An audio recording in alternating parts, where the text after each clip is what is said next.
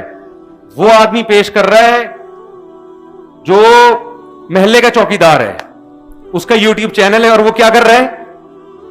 Corona پہ تحقیق. عمران خان کے بارے میں وہ شخص تبصرہ کر رہا ہے جس نے کبھی نہ اس کے کبھی دوستوں سے ملا, نہ اس کو خارجہ کوئی سفیروں سے ملا ملکوں کے, نا کہ لوگ کہتے ہیں نا اس نے ملکوں کے لیے بڑا کام کیا, تو یہ تو سفیر بتائیں گے نا کیا کہ نہیں کیا. اسی طرح دوسرے سیاستدانوں کے بارے میں بھی, ہر آدمی جس کو جس فیلڈ کا کخ بھی پتا نہیں ہے, لیکن اس فیلڈ میں وہ کیا بنا ہوا ہے, ماسٹر. تو نتیجہ کیا نکلے گا میرے بھائی؟ جو 2-4 پجامے رہ گئے نا ہماری باڈی پہ, وہ بھی کیا ہو جائیں گے, ختم. تو بار بار ہم یہ بات کرتے ہیں کہ ہمارے نبی کی سیرت ہمیں بتاتی ہے. دیکھو قرآن کہتا ہے میدان جنگ میں تمہارے ساتھ ہوں اگر تم پرہیزگار ہو. وہی قرآن کہہ رہا ہے پرہیزگاری کی ڈیفینیشن کیا ہے, اللہ کے حکم کو فالو کرنا. تو اللہ کے حکم میں کیا ہے, اعدوا لهم ما استطعتم من قوة, ان دشمنوں کے خلاف جتنی طاقت جمع کر سکتے ہو کرو. اس طاقت کی غلط ڈیفائن کیا جا سکتا تھا, اس سے ایمانی طاقت مراد ہے. آج کوئی صوفی آ جاتا کہتا ہے ایمانی طاقت مراد ہے. اللہ نے کہا کہ من رباط الخیل, اس طاقت سے مراد ہے گھوڑے تیار کرو, گھوڑے, صحیح ہے نا. اور اعدوا لهم ما استطعتم من قوة ومن رباط الخیل ترهبون به عدو اللہ وعدوکم, ایسا سامان اکٹھا کر کے رکھو اس سے اللہ کے دشمن کانپنا شروع کر دیں, ان کی ٹانگیں کانپنا شروع کر دیں. سمجھ میں آ رہی ہے بات؟ دشمنوں کی ٹانگیں کانپنا شروع ہو جائیں, ایسا سامان اور ایسا اسباب اختیار کرنے ہیں. تو کتنا ابھی میدان جنگ میں اترے نہیں ہو, اللہ کہہ رہے ہیں اتنی تیاری کر لو, اتنی تیاری کر لو کہ ان کے میدان میں آنے سے پہلے ہی ہوش اڑ جائیں. اور جب دشمن کو پتا ہو کہ میدان میں آنے کے بعد بھی ان کی تیاری نہیں ہے, اور ان کی تیاری یہ ہے کہ یہ بہت نیک ہیں, ان کے سب کے سروں پہ ٹوپیاں ہیں, سب کے بال سنت کے مطابق بیچ کی مانگ نکلی ہوئی ہے, تیل بھی لگا کر آئے ہوئے ہیں یہ لوگ, سرمے کے بڑے بڑے ڈورے لگا کے آئے ہوئے ہیں یہ لوگ, ایسا چہرے پہ نور برس رہا ہے ان کے کہ بس دل چاہتا ہے ان سے دعا کروا دو. تو میرے بھائی یہ نہیں ہوگا, یہ بہت بربادی ہو رہی ہے, بہت بربادی ہو رہی ہے. اور ہر لحاظ پہ مسلمان کیا ہو رہا ہے, میاں بیوی کے جھگڑے جب آتے ہیں نا 99% ہوتا ہے کہ کسی نے کچھ کیا ہوا ان دونوں کے درمیان. اس کا نقصان کیا ہوتا ہے کہ جو وجہ خرابی کی ہوتی ہے وہ ان وجہ نظروں سے اوجھل. بعض دفعہ مرد بد اخلاق ہوتا ہے, بعض دفعہ عورت میں خرابی ہے. دیکھو میں اکثر ایک روایت پیش کرتا ہوں, حدیث میں آتا ہے تقوم الساعۃ والروم اکثر الناس, قیامت قائم ہوگی مگر رومی پھر بھی دنیا میں زیادہ ہوں گے. یہ روم جو ہے نا انگریز ہیں, صحابہ کی اور تابعین کی بڑی لڑائیاں ہوئی تھیں انگریزوں سے. ان کے جو باپ دادے ہوا کرتے جن کو رومی کہا جاتا تھا, یہ اسی کلر کے ہیں ہمیشہ سے, ان کے کلر ہمیشہ سے ایسے ہی ہیں. قرآن میں بھی ان کے کلر کا اشارہ ملتا ہے. جب نبی صلی اللہ علیہ وسلم نے رومیوں سے لڑنے کا ارادہ کیا نا, تو ایک منافق نے کہا کہ ان کی عورتیں گوری ہوتی ہیں, خوبصورت ہوتی ہیں, میں وہاں جاؤں گا بد نظری ہوگی, فتنے میں مبتلا ہو جاؤں گا, لہذا میں نہیں جا رہا. جہاز سے جان بچانے کے لیے نا لیبل کس کا لگایا, مذہب کا لیبل لگایا نا کہ میں نظر کی حفاظت کرنا, مکروہ ہے, بد نظری کرنا کیا ہے, جہاز سے بھاگنا جو کبیرہ گناہ ہے اس کو نہیں دیکھ رہا. تو قرآن نے کیا کہا, الا فی الفتنۃ سقطوا, یہ جو کہہ رہے ہیں نا ان کی عورتوں کی وجہ سے فتنہ ہوگا, جہاز سے بھاگ کے یہ فتنے میں پڑ گیا ہے. اس سے ایک اور اصول ہمیں پتہ چلتا ہے, دیکھو جو بڑے کام کرنے کے ہیں وہ تو کرنے ہی پڑیں گے, یہ چھوٹے موٹے فتنوں کے خوف سے ان بڑے کاموں کو بولو نہیں چھوڑا جاتا. اب صحابہ کرام رومیوں سے لڑ رہے ہیں, ان کی گوری عورتیں ہیں, رنگ سفید ہیں ان کے, اور جناب لڑائی یہ کہہ کے چھوڑ دیں کہ ایسا نہ ہو عورت کو کسی کے عشق میں ہم مبتلا ہو جائیں. تو یہ فتنہ بڑا ہے یا وہ جو تمہیں کاٹ کے کھا جائیں گے وہ فتنہ بڑا ہے؟ ایک صاحب مجھے کہنے لگے میں آفس میں جاب کرتا ہوں, وہاں لڑکیاں آتی ہیں, بدنے فتنے کا اندیشہ, میں جاب چھوڑ رہا ہوں. میں نے کہا میرے بھائی جب تو گھر میں بھوکا ننگا سوئے گا نا, اور تیرے باپ کی طرف سے جو تجھے فتنہ ہوگا, اور جب تجھے چپت پڑے گی نا چاروں طرف سے, اور اگر شادی شدہ ہے تو تیری بیوی تھوڑے دن میں بھاگ جائے گی, جو ایک حلال راستہ تھا وہ بھی کیا ہو جائے گا, پھر فتنے ہی فتنے ہیں تیرے لیے. تو میں نے کہا آپ جاب تھوڑی چھوڑ سکتے ہو یار, اس فتنے سے بچنے کی کوشش کرو. کیسے کیسے دیکھیں مکھنچو ہے نا دنیا میں, ہر قسم کے مکھنچو سے ہمارا الحمدللہ رابطہ ہوتا ہے. شہر میں رہنے والا آدمی, مفتی ابو البابا صاحب کہا کرتے تھے, جو گاؤں میں رہنے والا آدمی ہے نا اس کا مینٹل لیول, اس کی جو مینٹل گروتھ ہے بہت آہستہ آہستہ ہوتی ہے اوپر. جو شہری آدمی ہے نا وہ بہت تیزی سے اس کا دماغ گرو کرتا ہے. وجہ اس کی ہے کہ وہ 20 قسم کے لوگوں سے دن میں مل رہا ہوتا ہے. یہ مزدور ہے, یہ چوکیدار ہے, یہ بریگیڈیئر ہے, یہ کرنل ہے, یہ جج ہے, یہ وکیل ہے, یہ دیوبندی ہے, یہ ہری پگڑی والا, یہ گرین پگڑی والا, یہ اہل حدیث ٹوپی والا, یہ بغیر ٹوپی والا. اہل حدیث کی بھی کتنی قسمیں ہیں, یہ دیوبندی حیات النبی والا, یہ دیوبندی ممات النبی والا, یہ قبر پہ سلام کا قائل ہے, یہ قائل نہیں ہے, ہے نا. ہمارا تو دن بھر نا 20-25 قسم کے لوگوں سے واسطہ پڑتا ہے. یہ عمران خان کا حامی ہے, یہ مولانا فضل الرحمان, یہ JUI کا ہے, یہ PTI کا ہے, یہ فلانے کا, یہ ڈمکانے کا, ایک کھچڑا پکا ہوتا ہے. پھر جناب کھڈے آ رہے ہیں, اس کی ساس ظالم ہے, اس کی جٹھانی نے کچھ کر دیا ہے, یہ روحانی عاملوں کا ڈسا ہوا ہے, اس کے مسائل الگ ہیں.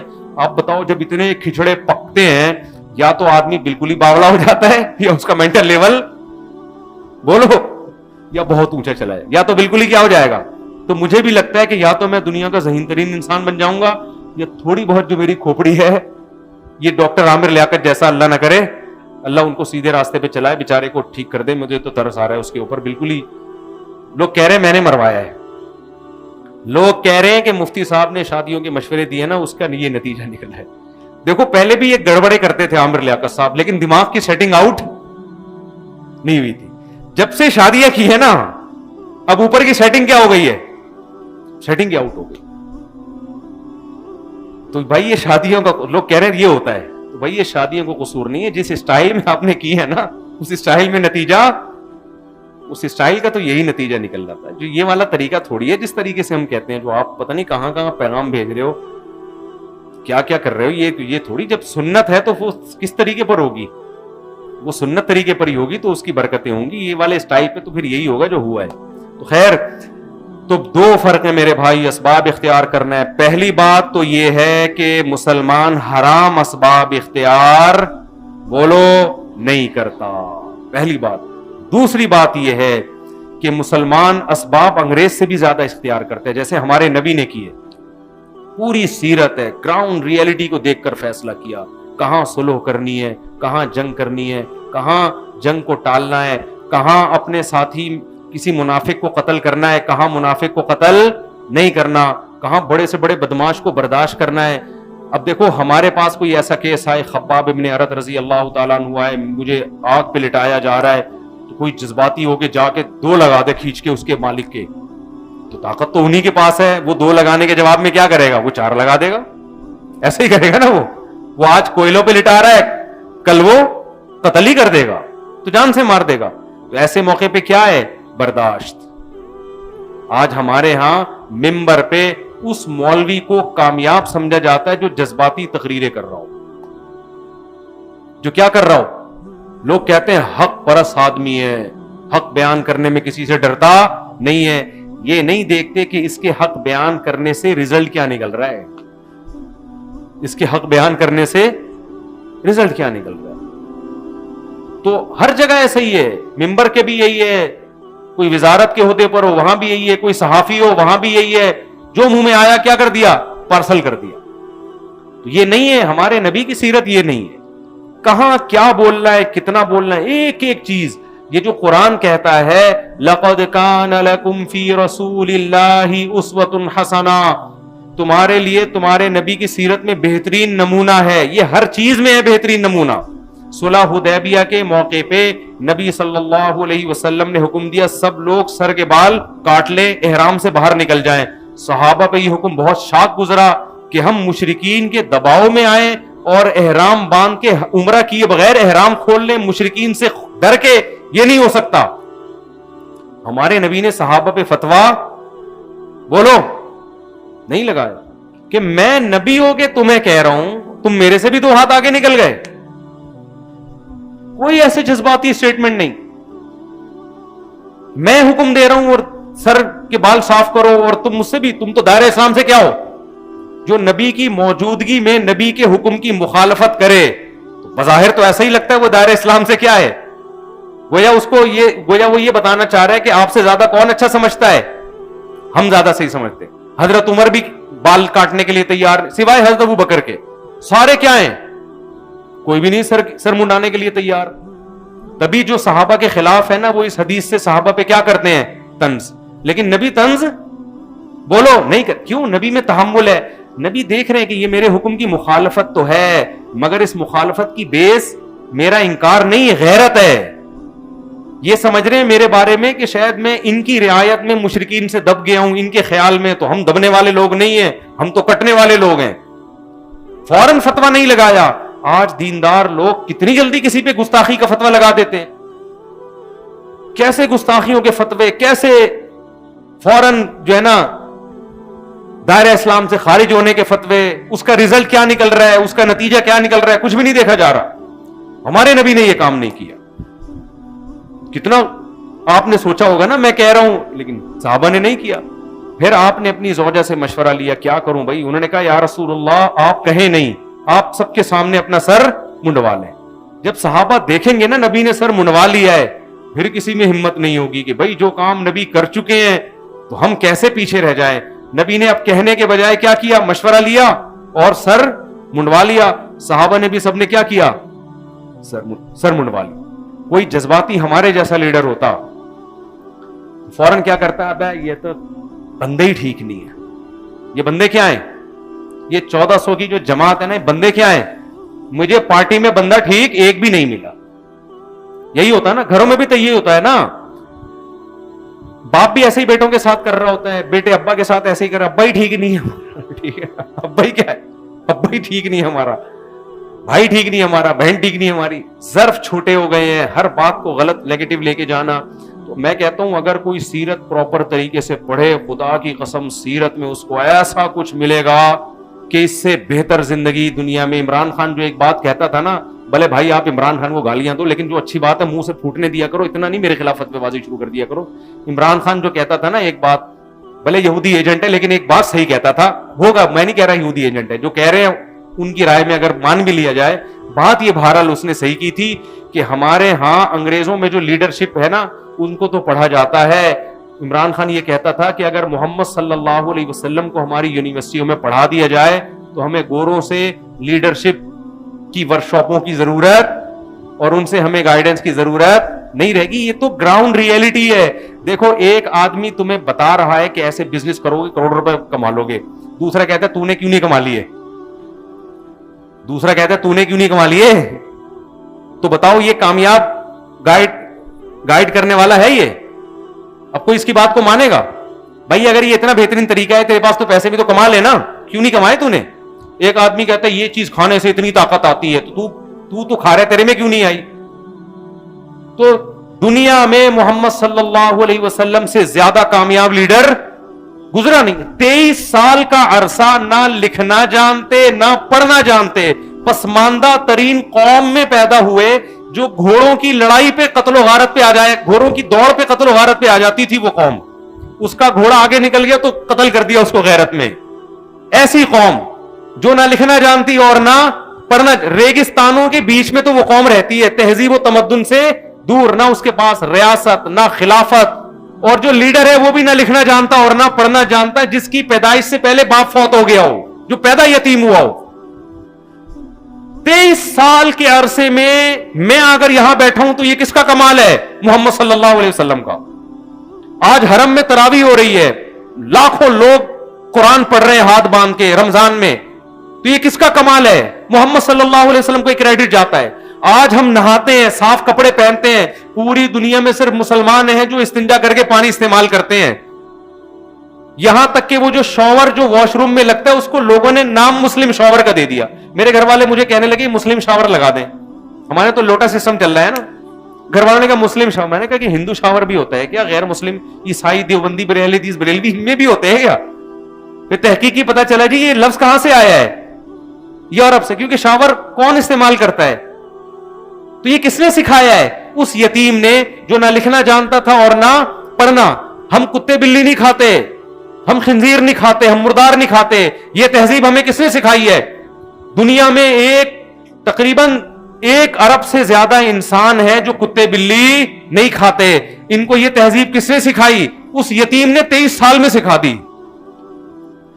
نہیں آئی میرا خیال ہے بات. تو آپ سے زیادہ کامیاب لیڈر کون ہو؟ ہم اگر اپنی بیویوں سے وفا کرتے، ہم میں زنا نہیں ہے، ساری زندگی عورت کے خرچے اٹھاتے، انگریز نہیں اٹھاتا، انگریز نہیں اٹھاتا. ہندوؤں میں بھی اب بیوی خود کما رہی ہے، میاں خود مسلمانوں کا فیملی سسٹم اب تک دنیا میں سب سے زیادہ مضبوط ہے. تو یہ گائیڈ کس نے کیا ہمیں؟ یہ 23 سال میں نبی صلی اللہ علیہ وسلم سکھا کے گئے ہم کو. اتنا بڑا انقلاب پوری. پھر یہ تو خلافت تو اب ختم ہوئی ہے 1920 میں جا کر. دنیا پہ حکومتیں ہم نے کی. آپ ذرا خلافت عثمانیہ جو ترکوں کی خلافت تھی اس کے تحت کتنے کنٹریز آتے تھے، ذرا آپ گوگل پہ لکھ کے سرچ کریں، آپ کے ہوش اڑ جائیں گے. بوسنیا ہمارے ہاتھ میں، تنزانیہ ہمارا تھا، مکہ مدینہ ارض حجاز ہمارا، کتنے سارے کنٹریز ہیں، رشیا کی تمام ریاستیں ہمارے تلوار کے نیچے تھیں. یہ کانفیڈنس پوری دنیا سے لڑنے کا، تلوار کے زیر کرنے کا، اور پھر دنیا کو عدل سے بھرنے کا، یہ سارا، اور اتنے دیر تک اثرات رہے ہیں. خلافتیں تو اب جا کے ختم ہوئی ہیں، ریاستیں اب بھی باقی ہیں چھوٹی چھوٹی، اور اس کے اثرات کیسے. میرے بھائی دنیا میں محمد صلی اللہ علیہ وسلم سے بڑا کامیاب لیڈر کوئی بھی نہیں، اتنے ایفیکٹو، اتنے مؤثر. اور جس طرح آپ کی تعلیمات محفوظ ہیں، ایسے کسی لیڈر کی تعلیمات محفوظ نہیں. بخاری اٹھا کے دیکھو، مسلم اٹھا کے دیکھو، سنن نسائی اٹھا کے دیکھو، ترمذی اٹھا کے دیکھو، ایک ایک چیز کی سند، حدثنی فلان قال حدثنی فلان قال حدثنی فلان. امام بخاری کہتے ہیں مجھ سے فلاں نے بیان کیا، مجھ سے فلاں نے، مجھ سے فلاں نے، مجھ سے فلاں نے، اور وہ فلاں فلاں کرتے کرتے عبداللہ بن مسعود، اور کہتے ہیں محمد صلی اللہ علیہ وسلم نے یہ فرمایا. وہ 2 لفظ فرمائے ہوں گے. تو لیڈر نے ان کو تیار کر دیا کہ میری بات کی تمہاری نظر میں اتنی ویلیو ہونی چاہیے کہ اس بات کو سندوں کے ساتھ تم نے قیامت تک محفوظ کرنا ہے. میری زبان سے نکلا ہوا جملہ ہلکا نہیں ہے. یہ جو موٹیویشن دی، اپنی ویلیو منوائی، یہ ویلیو منوانا کتنا مشکل کام تھا بھائی. اس زمانے میں ریکارڈنگ سسٹم نہیں تھا، ویڈیو کیمرے نہیں تھے، آڈیو ریکارڈنگ نہیں تھی. کیسی ریکارڈنگ کا انتظام کیا؟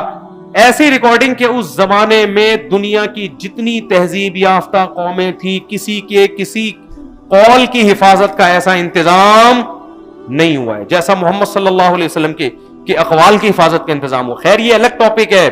تو اس لیے محمد صلی اللہ علیہ وسلم جو لیڈر تھے نا، تو آپ کے لیڈر میں ہمیں برداشت بھی ملتی ہے، گراؤنڈ ریئلٹی کو دیکھ کر فیصلہ کرنا بھی ملتا ہے.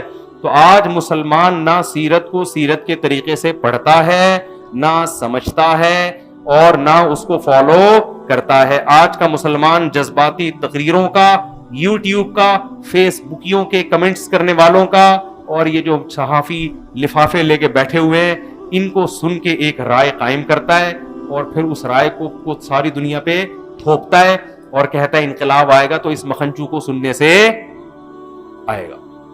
سمجھ میں آ رہی ہے بات؟ تو خلاصہ یہی نکلا میرے بھائی کہ جب بھی کچھ فیصلہ کریں، ایک تو جب بھی کوئی اسٹیٹمنٹ دینا، اس کے ماہرین سے رابطہ کریں. ادھر ادھر جانے کی کوشش، یہ قرآن کا حکم ہے جو میں نے آیت پڑھی، اس کے ماہرین سے رابطہ کریں. کوئی کہتا ہے سپریم کورٹ نے یہ فیصلہ کیا، آپ سپریم کورٹ سے رابطہ کرنے کی کوشش کریں، بھائی کیا بھی ہے کہ نہیں کیا، ٹھیک ہے نا. کوئی کہتا ہے یہ فوج کا کام ہے سارا، یہ 2 نمبری فوج کر رہی ہے، ہو سکتا ہے کر رہی ہو، فوجیوں سے سلام دعا ذرا ان سے رابطہ کریں آپ یار، اوپر تک کسی طرح. اور اگر آپ کا رابطہ نہیں ہو سکتا تو آپ بولو بھائی مجھے پتا، بولو مجھے نہیں پتا، مجھے کیا پتا یار، میرے تو رابطے نہیں ہے، میں نہیں فیصلہ کر سکتا. اگر آپ کا خیال ہے یہ فلانے نے کیا ہے تو فلانے سے رابطہ ہے، یا اس کے اڑوس پڑوس سے ہے تو ٹھیک ہے، نہیں ہے تو میرے بھائی چپ کی ٹیپ منہ پہ لگا لو. آپ بولو ہمیں نہیں پتا، لیکن موت آتی ہے یہ کہتے ہوئے کہ مجھے معلوم نہیں. کیونکہ اگر میں نے کہہ دیا مجھے نہیں پتا، لوگ کہیں گے سالے جب تجھے کچھ پتا ہی نہیں ہے تو یہاں بیٹھا ہوا کیوں ہے، دفعہ یہاں سے. نہیں پتا بھائی، یہ علم ہے. اللہ تعالی ہمیں سمجھنے کی، عمل کی توفیق عطا فرمائے. 2 فرق کرنے، اسباب اختیار کرنے ہیں. نظر کس پہ رکھنی ہے؟ ہاں تو میں یہ دوسرا فرق بتا رہا تھا. نظر گورا اسباب پہ رکھتا ہے، ہم کس پہ رکھتے ہیں؟ اللہ پہ. اسباب اختیار کریں گے، ہوگا وہ جو کون چاہے گا؟ اللہ چاہے گا. ہم کیا کر رہے ہیں؟ اسباب کو ہٹا کے اللہ پہ کہہ رہے ہیں کہ ہوگا وہ جو کون چاہے گا؟ اللہ چاہے گا. تو اللہ کہیں گے پھر وہی چاہوں گا جو تو چاہ رہا ہے. تیری حرکتوں سے جو لگ رہا ہے جو تو چاہ رہا ہے، تو میں بھی کیا چاہوں گا؟ وہی چاہوں گا. اللہ تعالیٰ سمجھنے کی، عمل کی توفیق عطا فرمائے. سبحانک اللہم و بحمدک، نشہد ان لا الہ الا انت، نستغفرک و نتوب الیک.